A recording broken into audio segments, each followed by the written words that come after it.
Bismillahirrahmanirrahim. Assalamu alaikum. Dear students, today's lecture is about the external features of the spinal cord. At the end of this lecture, you will learn the external features of the spinal cord, like extent, enlargements, segments of the spinal cord, longitudinal divisions of the spinal cord, spinal nerves and spinal roots, and the branches of typical spinal nerve. The spinal cord connects the brain with most of the body. It is the target of a number of disease processes, some of which, for example, spinal cord compression, are treatable, but rapidly progressive if not treated. Failure to diagnose some disorders of the spinal cord in patients leads to a lifetime paralysis. Therefore, the knowledge of spinal cord, its fiber tracts and cell groups that comprise it is essential and vital for every student.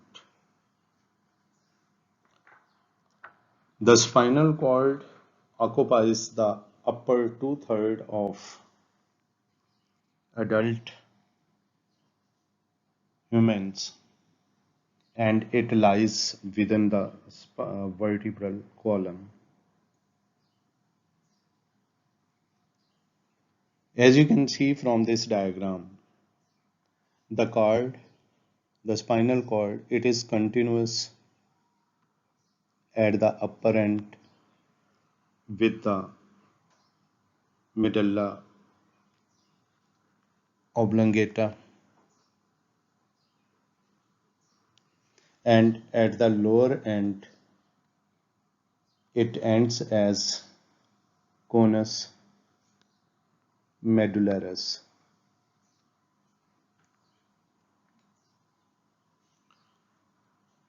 The conus medullaris is the conical extension. It is the conical distal end of the spinal cord that ends at L1 or L2 level of vertebral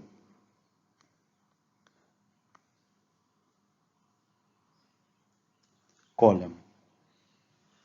As you can see from this left panel diagram, the spinal cord, it ends here at the level of L1 or L2 in different people. The conus, it continues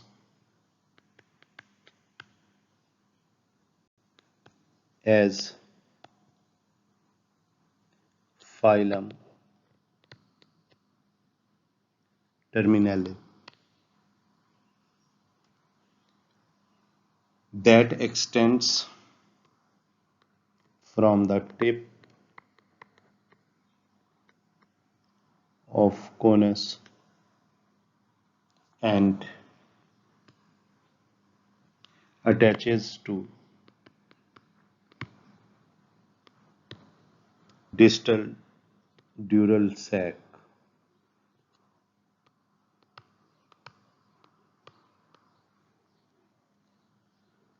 The spinal cord is composed of a central canal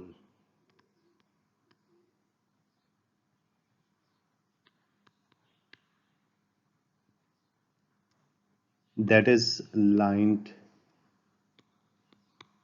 with ependymal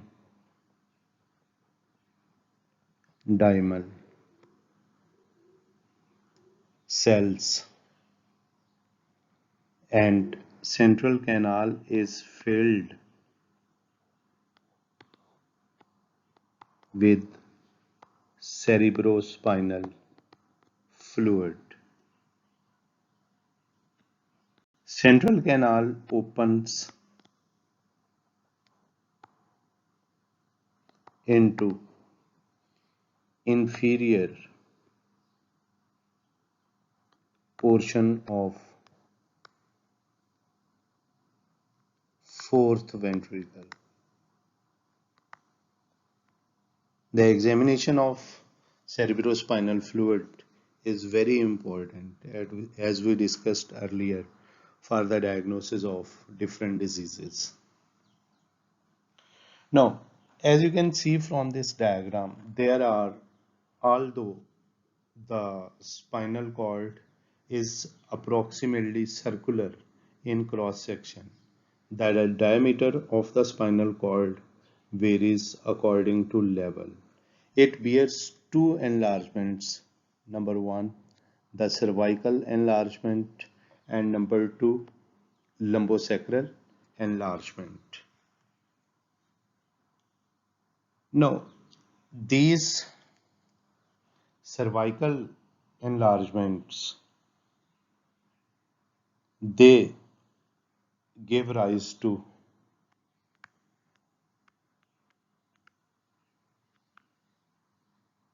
brachial plexus of nerves, while the lumbosacral enlargements, they give rise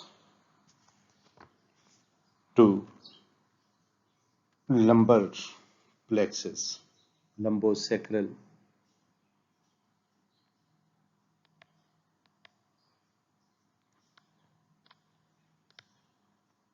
plexus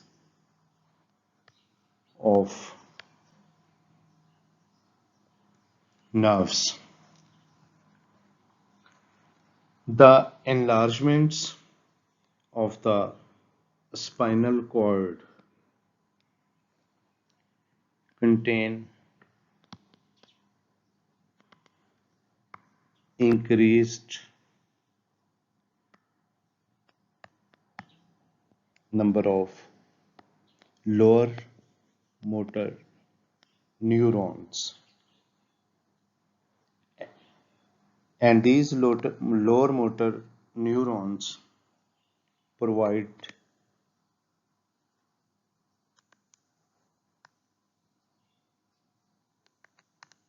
origin of the nerves of upper and lower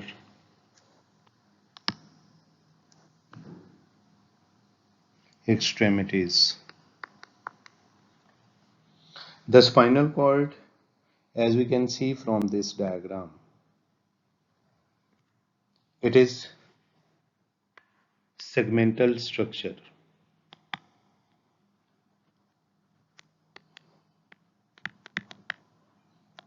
Spinal cord is segmental structure, and it gives rise to 31 bilaterally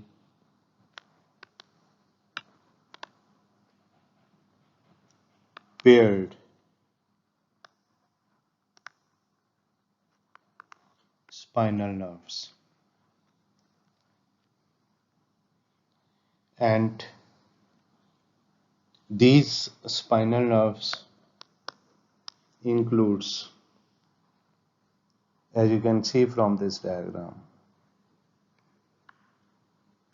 8 cervical, 12 thoracic, 5 lumbar, and 5 sacral and 1 coccygeal segment. The spinal cord is surrounded by spinal meninges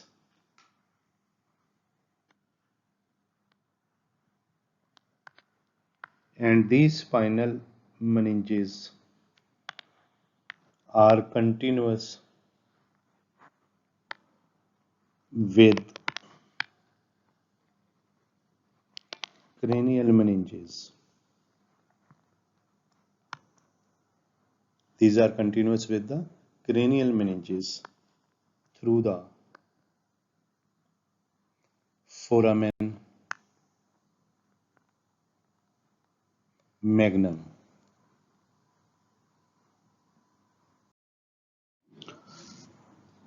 This is a cross section of the spinal cord that shows a deep anterior median fissure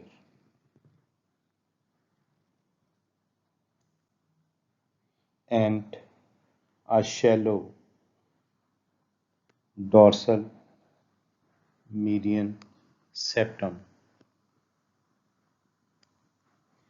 These two,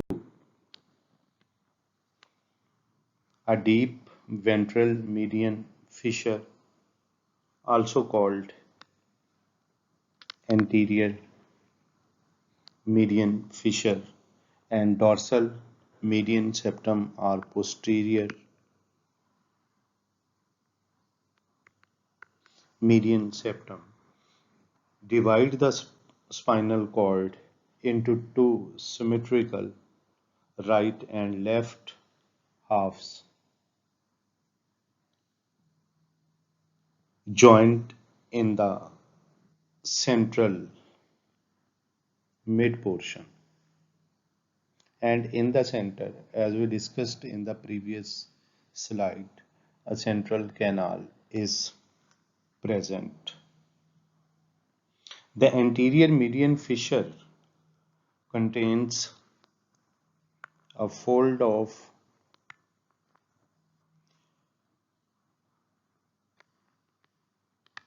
pyometer and blood vessels.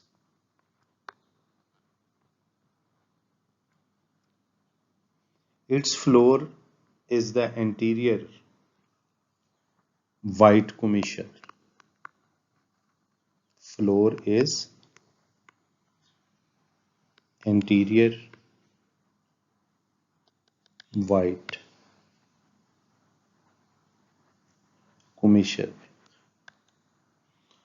The dorsal or posterior nerve roots are attached to the spinal cord along a shallow vertical groove, the posterolateral sulcus.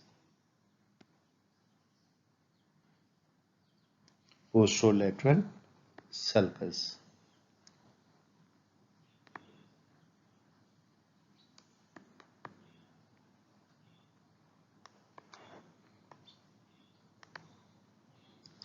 While the ventral nerve roots, this is the ventral nerve root on both sides.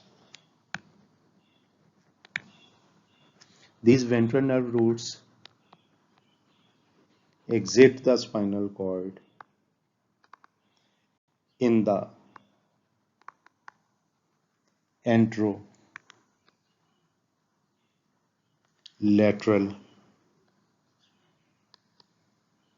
sulcus. In description of spinal cord, the term ventral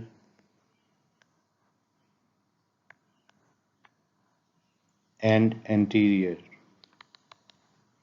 In the same manner, dorsal and posterior are used interchangeably. Both have the same meanings.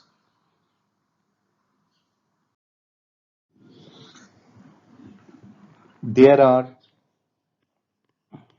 31 pairs of spinal nerves, and each of the 31 pairs of spinal nerves have a ventral and dorsal root. As you can see from this diagram, this is the dorsal root, and these are the ventral roots.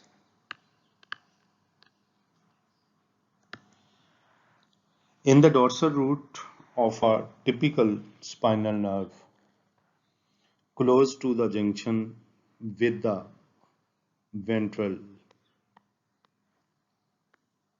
close to the junction with the ventral root, there is a swelling, and this swelling is called dorsal root ganglion.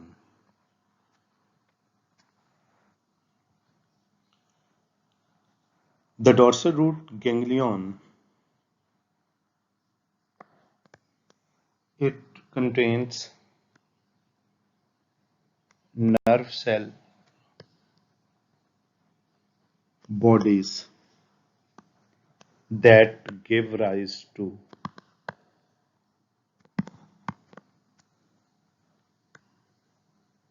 sensory axons. The dorsal nerve roots exits from the vertebral column through intervertebral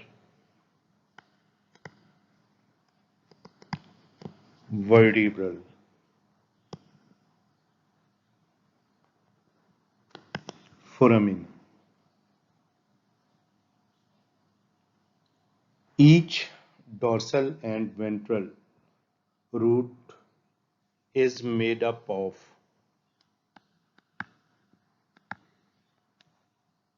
1 to 8 rootlets and consist of bundle of nerve fibers. Now the portion of a spinal nerve, this is that is I am marking in black section.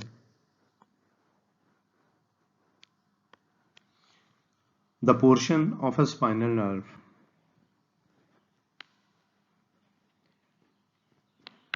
outside the vertebral column is sometimes referred as peripheral nerve. Mentioned in the previous slide that each half of the spinal cord contains a dorsal root and a ventral root.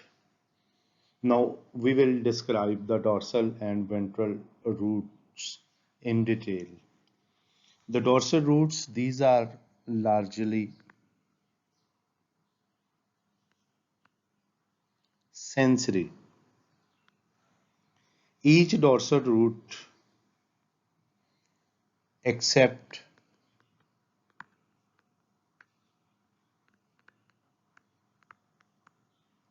C1 contains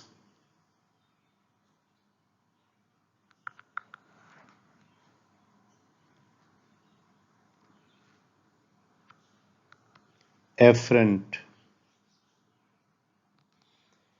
nerve fibers from cutaneous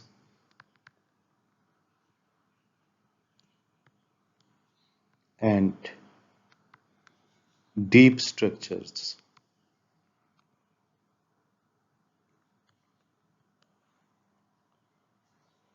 The dorsal root contain, as we mentioned, fibers from cutaneous and deep structures. Therefore, we can say there are different types of nerve fibers that carry sensation from receptors through efferent nerve fibers and enters in the dorsal root. The largest fibers are 1A fibers, and these 1A fibers, they comes from the muscle spindle. They comes from muscle spindle. Then are the 1B nerve fibers. These comes from the Golgi tendon organs. The muscle spindles and Golgi tendon organs are the receptors present in the muscles. The medium-sized A beta nerve fibers, they convey impulses to the brain from mechanoreceptors in skin and joints. Then are the small A delta and type C nerve fibers. The type C nerve fibers, these are the smallest nerve fibers and these are unmyelinated. While A delta, they are also small nerve fibers and these are myelinated. Both A delta and type C nerve fibers, they carry information of pain and thermal sensations. Then are the ventral roots. The ventral roots, they constitute motor outflow tracts from the spinal cord, and this is the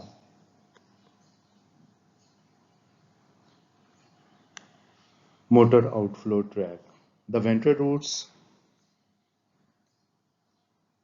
carry the largest diameter neurons that are called alpha motor neurons, and these alpha motor neurons, they these axons, the axons of alpha motor neurons, they innervate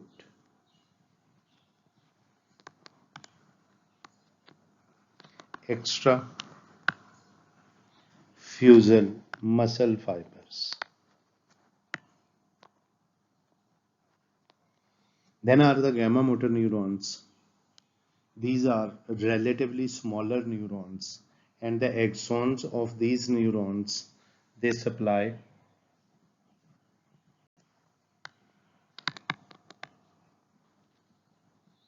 intrafusal muscles of muscle spindle.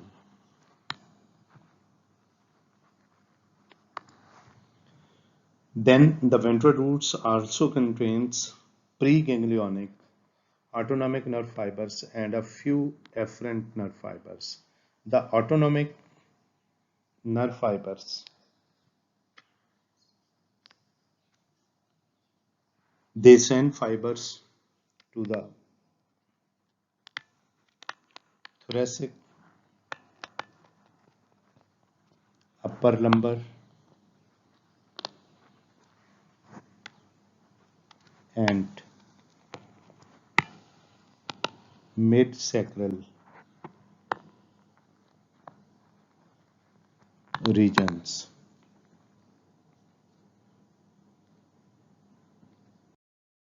Each spinal nerve is composed of four types of branches. Number one, primary dorsal ramus. It has two divisions, medial and lateral.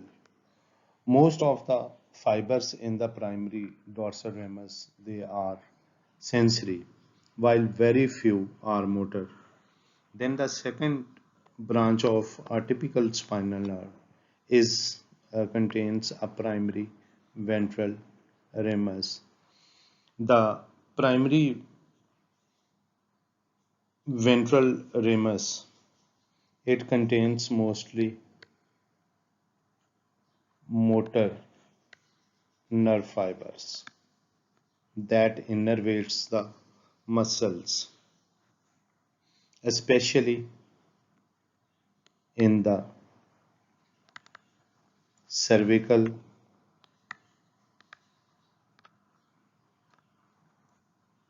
brachial, and lumbosacral nerve plexus, and these supplies the muscle fibers. Then the third are the communicating ramus, and these are white and gray. The gray ramus is present throughout the spinal cord, while the white is only present in the thoracic and upper lumbar segments. And these communicating ramus, they join the spinal nerves to the sympathetic chain ganglion. This is the sympathetic chain ganglion. So the communicating ramus, it connects the spinal nerve to the sympathetic chain ganglion. The fourth type of branches of a typical spinal nerve are called meningeal or recurrent meningeal nerves. These are quite small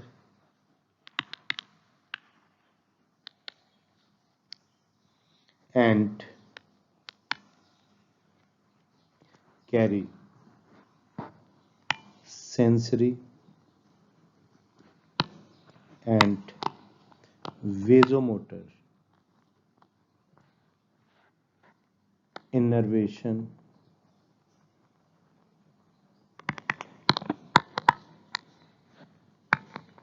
to the meninges. Thank you very much, dear students, for staying with us. And there is prayer that stay safe at home. Then in the next lecture, we will study the internal features of the spinal cord.